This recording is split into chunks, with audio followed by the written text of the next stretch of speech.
Welcome to this explainer. If you've ever thought of learning as just hitting save on some sort of mental hard drive, well, it's really time to update that model. Because the truth is, every single time you grasp a new concept, your brain isn't just passively storing data, it is actively engaging in a physical, structural demolition and rebuild. We're kicking things off today with a totally mind-bending premise from modern neuroscience. According to the predictive processing framework, what you are experiencing right now, this explainer, the room around you, the background noise, is actually a highly useful self-correcting hallucination. You aren't just passively recording the world like a smartphone camera. Your brain is actively generating your reality from the inside out. So to really understand how learning fits into this whole picture, we have to talk about the free energy principle. This is a massive theory developed by neuroscientists like Carl Friston, and it reveals that our brains are, at their core, just relentless prediction machines. From the second you wake up, your brain is constantly guessing what's going to happen next. It's anticipating the feeling of the floor under your feet, the sound of your alarm, the exact weight of your coffee cup. When everything goes exactly as predicted, your brain just hums along beautifully on autopilot. But what happens when things don't go as expected? Okay, let's dive into this dynamic because this is where actual learning starts. When things go exactly as you expect, you get what's called a prediction match. The error is super low, and that sensory signal is actually suppressed because, well, your brain already knew it was coming. But when you encounter something entirely new, picture a little kid trying to read for the very first time, it triggers a massive prediction error. The kid's brain has literally zero model for what those weird black squiggles on the page mean. This high error amplifies the signal, acting as the ultimate alarm bell that forces the brain to say, whoa, wait a second, my model is wrong, I need to update it. Now, to actually fix that prediction error and update your internal model, your brain has to physically do some work. It generates a literal spark of electrical communication that travels ridiculously fast through your neural networks. This right here is where learning shifts from being just some abstract psychological concept into a deeply physiological one. Your neurons literally have to talk to each other to figure out this new information.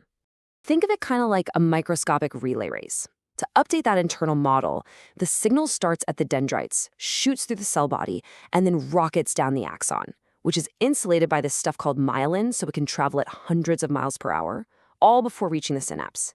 It's this incredibly rapid biological chain reaction happening millions of times over in the blink of an eye. But here's the crazy part. The crux of all this electrical buildup comes down to one highly specific threshold, negative 55 millivolts. A neuron's normal resting potential hovers around negative 70, but the exact moment those incoming signals push the electrical charge to negative 55, boom, the neuron fires explosively. This action potential is a strict all-or-nothing event. There's absolutely no such thing as a half fire. It either hits negative 55 and shoots the signal down the line, or it does absolutely nothing. Once that explosive electrical spark reaches the very end of the line, though, it faces a major roadblock. Electricity actually can't jump the physical gap of the synapse. So instead, the electrical signal triggers a release of chemical messengers called neurotransmitters. These little guys float across the gap and slot perfectly into the next neuron's receptors. It is so precise. They fit together exactly like keys into specific locks to pass the message along. All right, so we've covered the electricity and the chemicals, but here is the absolute core of this explainer. How do these rapid-fire sparks of communication actually translate into lasting learning? Well, the answer is that these active signals literally rebuild the biological architecture of your mind. If neurons talk to each other enough, they start to change their physical shape to make that exact conversation easier the next time around. Enter neuroplasticity. It's the nervous system's inherent ability to undergo adaptive changes in its structural architecture. In plain English, this is the biological proof that learning is an active, physical rewiring of your brain, not just a passive collection of facts. The brain you woke up with this morning is, quite literally, physically different from the brain you will go to sleep with tonight, all because of this constant structural remodeling. And this rewiring basically happens via two main mechanisms. First, through long-term potentiation, or LTP, repeated practice upgrades and strengthens specific synaptic connections. That lock-and-key mechanism we talked about, it becomes dramatically more efficient. On the flip side, long-term depression, or LTD, relies on the classic use-it-or-lose-it principle to weaken and prune away the connections you don't use anymore. Together, LTP and LTD are constantly fine-tuning your brain, reinforcing the important stuff while pruning away the dead wood. Let's zoom way into the microscopic level to see what this strengthening actually looks like. During intense learning, a huge influx of calcium rushes into the neuron.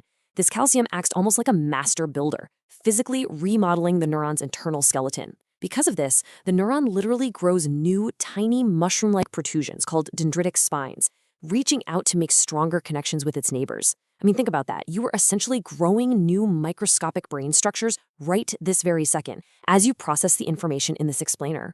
Which naturally leads us to a pretty massive question. If our microscopic synapses are constantly shifting and growing and pruning all the time, where exactly in the brain do all these structural changes come together to form our actual complex behaviors and memories? To answer that, we have to zoom back out and look at the limbic system, which is located deep inside the brain. Why? Well, because your brain doesn't just remember everything equally, right? You probably have no clue what you had for lunch on a random Tuesday 2 weeks ago, but I bet you absolutely remember the time a dog snarled at you when you were 5. The limbic system acts as our emotional engine, and it heavily dictates how, when, and where all this neuroplasticity actually occurs. Within that emotional engine, you have a highly specialized crew. The amygdala processes the emotional intensity, the hippocampus maps the memory itself, and the hypothalamus drives your physical reaction. Working together, they deploy chemical neuromodulators, like a big hit of dopamine for reward or adrenaline for fear, to emotionally tag an experience. This chemical tagging is the exact thing that tells the brain, hey, this is important. Save these structural changes right now. Okay, so after the limbic system helps tag these new connections as super important, the brain needs a secure place to lock away this modified structure for the long haul.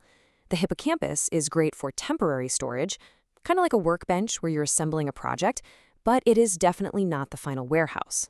That final warehouse, that is the neocortex.